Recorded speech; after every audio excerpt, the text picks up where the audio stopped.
let me go back a little bit. I was I'm looking gonna at record it also, I got it on video. at the quiz. I was planning on going over the quiz, but, everybody that has the quiz in either got 100 or very close to it, so I'm not gonna go over it. So never mind. Let me come up with this.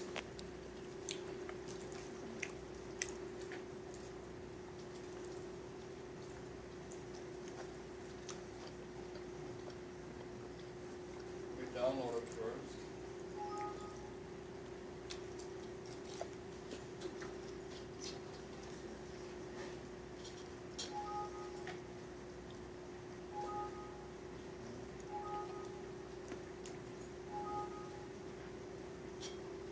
Okay. I'll do it in stages. Here's my system. This is the only place where I have the start and the stop. You have the system ready. If you didn't have a light, then this would be an internal relay. If we have a light, so let's use that Okay, address. I used for an your whole internal system. relay, okay. That address right there. And this is the only place where you have your start and your stop. Does it matter if your stop button is before that tree? Over here, no, it does not. Okay, No, in the real world, in hardwire, it's always before the stop. I mean, it's always before the start. But in the logic world, it doesn't matter either way. Good point. And next I have, here's the system ready, and this is my warning light. So you can Yeah. use an output for a timer? Pardon me? Right here, this? Yeah. Associated to the output. It's an address. It's not an output. Okay. It's an address of an output, that's true. But what does that address do when this is true? It sets a bit Okay. at that address. And all this does, it looks at the bit. Okay. So when this is true, the bit is set, examine on at that location, it's on, therefore this instruction is true. I didn't realize you could do that. Yeah. Okay? These instructions, these examine on or examine off instructions can look at any bit anywhere in the program that's accessible. Okay. Whether it's in the input, whether it's in So you can use that. whether it's in the output data table, the input data table, the status table, the binary, the timer, the counter, the control, the integer, it doesn't matter where that bit's located. Okay. It's just a bit with that particular address. Very important to remember. And that's why that the nomenclature where it says examine if closed is stupid. You might apply it to the input where it's kind of referring to the input. If the input's closed and the bit is set, but all these other things don't have an input. They're not closed. So that's a very misleading. And this is probably the hardest thing in this class right here, is understanding that examine if closed or examine if open. If I had my choice, if I could identify it, this would be true if set. That instruction would be true if the bit that it's looking at is set, or on, or 1, whatever you want to call it. This would be true if reset, or off. That instruction would be true if that bit is off. But no, they come up with examine if, examine on, examine off with the. It's kind of confusing. It is confusing. And once you get that established, that these instructions can look at any bit in the whole thing, and however you want to use it, whether it's, if you imagine, let's take a look at the input. you imagine a coil at each one of these bit locations, and if the bit is set, the coil is on. Yeah. And normally open contact would close. If you want to do it that way, fine. But you have to keep in mind that they're not contacts. These are instructions. They don't open, they don't close. Okay? Very important.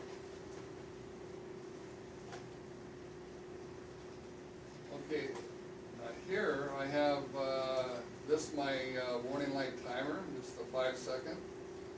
And the only thing I have for that is system ready. Here's my flasher. Now you can put them all on one rung. It doesn't matter. You can put this above it. It really doesn't matter. But I like to lay out the program where this is my system ready. I have that right up at the top. And then the first thing that comes on is a flashing light. There's the flasher. There's the flasher. This determines how long the flasher is on for. So this is basically lab 4C. I was trying to figure out how you figured out the length. Oh, yeah, because I thought you said that it was part, if we used Lab 7, we just did changes to it, right? That's what Well, you do make changes, I mean, the actual application, but here, to put the flasher in, this is part of Lab C. I'm sorry, part of Lab 4C, that's where that flasher comes in. Okay? Any questions It'll on be the on flasher? YouTube later. And then I have, this is for conveyor 1. I have everything on one conveyor. I have the system ready. Again, looking at that output, the system ready. Well, it makes sense now. And the warning light. It makes sense now how you did it, because I did a latching relay for the system ready on mine. No. And so I have to put the stop system before all that, otherwise it doesn't kick the latch out. Yeah. No. Well, this right here makes it a latch, kind of. See, I did an actual latch with B31. Yeah. This is all you need. And this here is the change that was made on Lab 1 when you went to Lab 2. It says put in a stop-start station. Yeah. This is your stop-start station. Okay.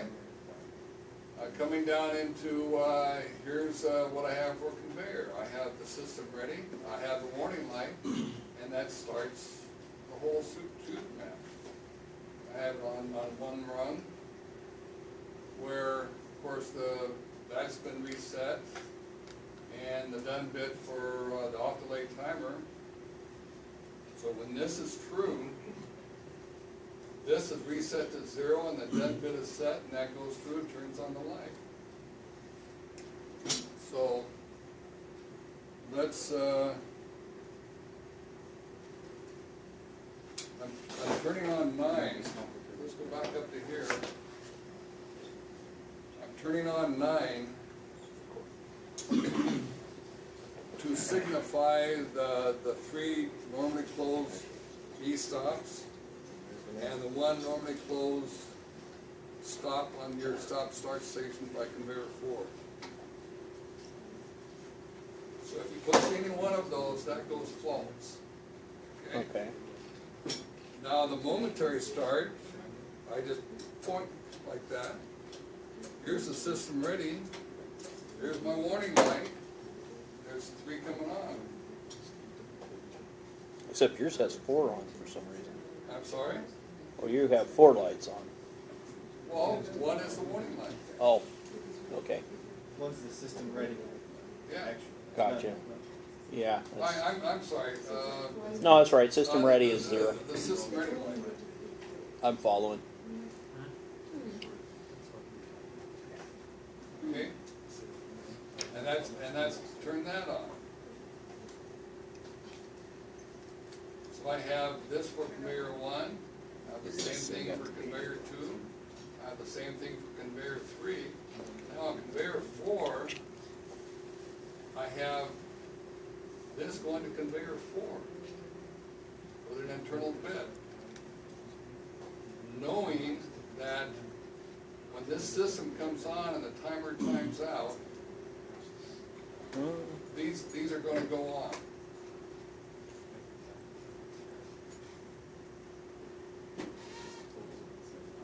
Okay?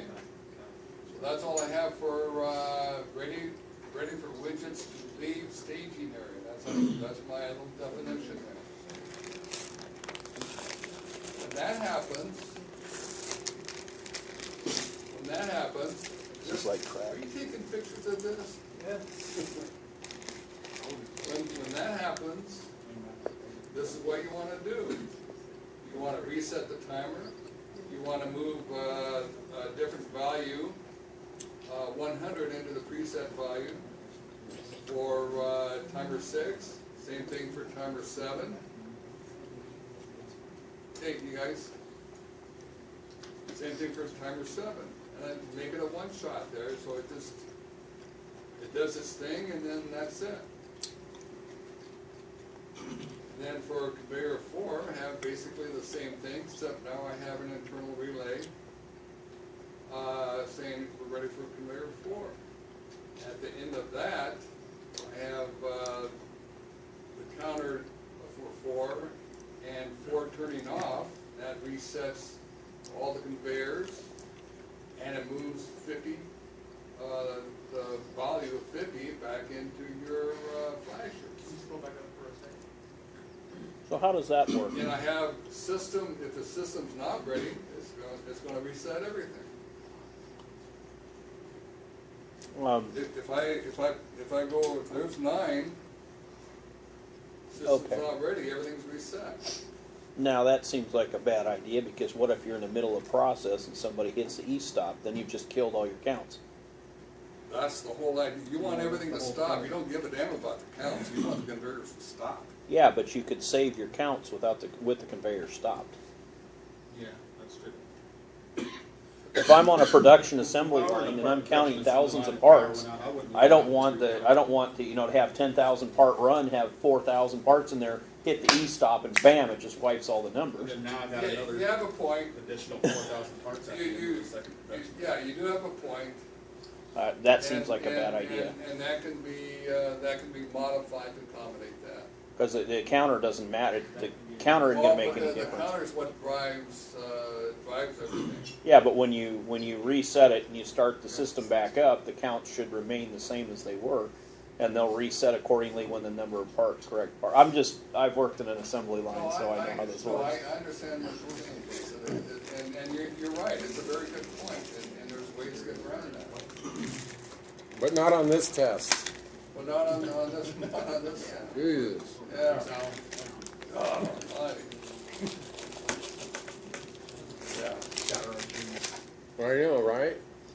Okay, I'm shutting up. I got the message. If you like, you could break this out and just have this control, there's ways to get around that, if that's a problem. But Anyway. see, you'd make more money as a programmer doing it this way, because they're gonna have to come back to you and say, we have to recount all those things every time we push the stop button, and You're talking about three items on one conveyor and 9 on another.